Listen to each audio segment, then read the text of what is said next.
All right, let's talk about Boca, the episode where we learn far more about Junior's sex life than we want to. The only real crime in this episode is Junior goes down on his girlfriend and Tony finds out and never lets him hear the end of it. That's right, Junior, who's an old school mafia boss, no nonsense traditional gangster, turns out to be a generous lover in the bedroom, possibly a fanook. And in the mob, that's a bigger scandal than murder. Peep the logic. If you go down on your girlfriend, the guys think you're gay, a fanook.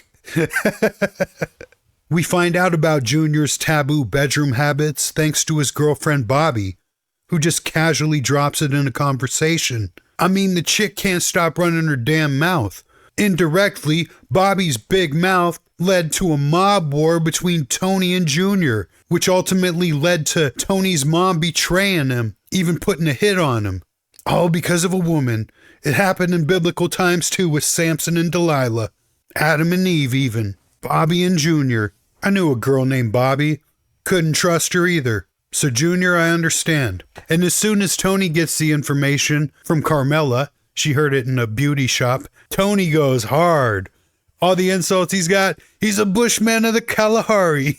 He likes to whistle to the wheat field. And then Carmela breaks his balls because Tony does the same thing. Goes down on her. But only on her birthdays. And Bobby's absolutely thrilled. But in mob culture, this is basically coming out as a full-blown pervert. Dudes can't trust you. It's like the equivalent of wearing shorts. A Don never wears shorts. The mob has this weird medieval belief system where being generous to a woman makes you weak. You can kill people, cheat on your wife, extort local businesses, but go down on a lady? That's crossing the line. And when Bobby jokes about it, Junior flips out like she just accused him of ratting to the feds. And right there, Junior's days as a respected boss are numbered. Because if there's one thing Tony loves more than money and food, it's humiliating people. Even his uncle. And Tony, as soon as he gets the info, he immediately turns into a 12-year-old bully. At the golf course, he starts casually bringing it up in conversation just to see Junior react. And it works instantly. And it's hilarious. Tony's like, does someone have sushi today? South of the border, down Mexico way. And Junior, he gets what he's saying, but he's like, what the hell is wrong with Tony? Damn daffy bastard. Because Junior's ace up his sleeve is Tony goes to therapy. So it's like this 4D chess game that they're both playing where they got leverage on each other. And for Tony, this isn't a joke. He's trying to take away Junior's power. Before this, even though Tony was the street boss, he still had some level of respect for Junior. Now that's gone. Tony always looked at Junior as a nuisance, but after this, he sees him as weak. But also, Tony needs Junior.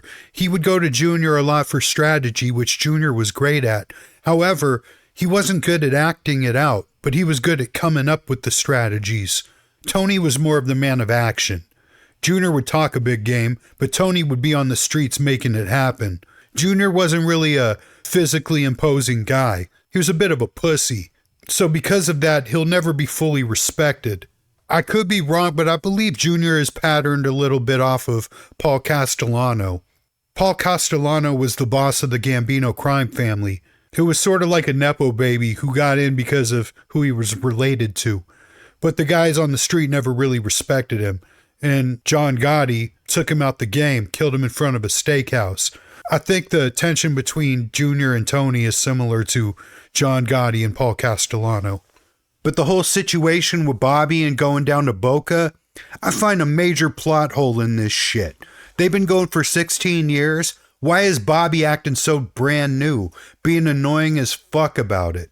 Like, oh, Junior, why does it have to be a secret that you give world-class head? Well, for one, people's private life should be a secret. Why the fuck would Junior go around promoting his sex life to everyone? Isn't that kind of weird? That Bobby chick's got a big-ass mouth. Junior should have figured that out after year one. Why did it take him 15 more years to figure out this chick's got loose lips? And why does she care so much that the whole world knows that Junior gives her good head? That doesn't make any sense. You figure if he was that damn good, she'd want to keep it as a secret to herself, right?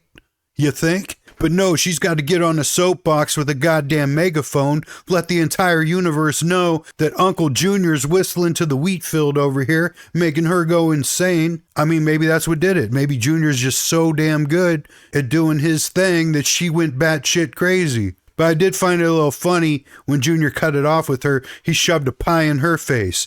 Now it's your turn to eat pie, bitch.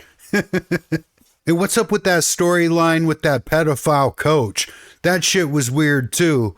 I don't know, man. That was like a side plot that never got brought up again. But Tony was in a weird predicament there. What do? Kill your daughter's coach? That'd be pretty fucked up. That would definitely strain your relationship with your daughter and all her friends. Oh, my dad killed Coach fucking Hauser over here. That is a weird situation because, of course, you want the guy to die. Who doesn't? But is that Tony's job to murder the guy? You know, I'd never recommend calling the cops on anyone except pedophiles. I mean, yes, they deserve to die, but I don't feel like it's snitching if you rat out a pedophile. That's a free pass for anyone. It should be a free pass for murder, honestly, but that's not how the judicial system works. But at least with the code of the streets, we should overlook people that snitch on pedophiles. Let's make that a rule today. Trump, sign an executive order. You can snitch on a pedophile and still be a gangster. Pervert-ass motherfuckers aren't protected by Omerta. Sorry, you lost your privileges. But that scene with Paulie's pretty damn good. My name's Clarence. This guy's a gangster. His real name's Clarence. And Clarence's parents have a real good marriage. So what did we learn in this episode? We learned that in the mob, eating pussy is an unforgivable offense. In the coach, he got what he had coming. He got arrested, humiliated, all his credibility lost, and he didn't get to skip town for a better paying job. But honestly, now that he's in prison, I'm sure that they could pay someone to shank his ass while he's there. Nobody knows nothing. But at the end of the day, The Sopranos proves once again, this world isn't about what's right or wrong. It's about who holds power and who gets humiliated. So if you haven't seen Boca in a while, go back and watch it. You get to see the downfall of Junior's dignity and Tony's ridiculous moral gymnastics. And remember, in Sopranos, murder is just business, but eating pussy is a life sentence. So I hope you enjoy this. I think the next episode I might do some other shit in between. Maybe I'll do like some episodes of The Wire. But I'm having a little fun doing Sopranos just because there was a time where I'd literally binge watch the entire series of Sopranos and just restart it all over again from the beginning. Definitely during COVID time. I didn't have shit else to do. I literally just had The Sopranos on a loop over and over again. These guys became my friends. I felt like I was hanging out with my buddies. But the next Sopranos episode I think it's going to be where Vito gets spotted in the gay club. I got some real good one-liners for that shit. So stay posted. I might do that one next. We'll see. But anyways, I hope you guys have a good night. Watch some Sopranos. Most of all, be safe and God bless. God bless you all.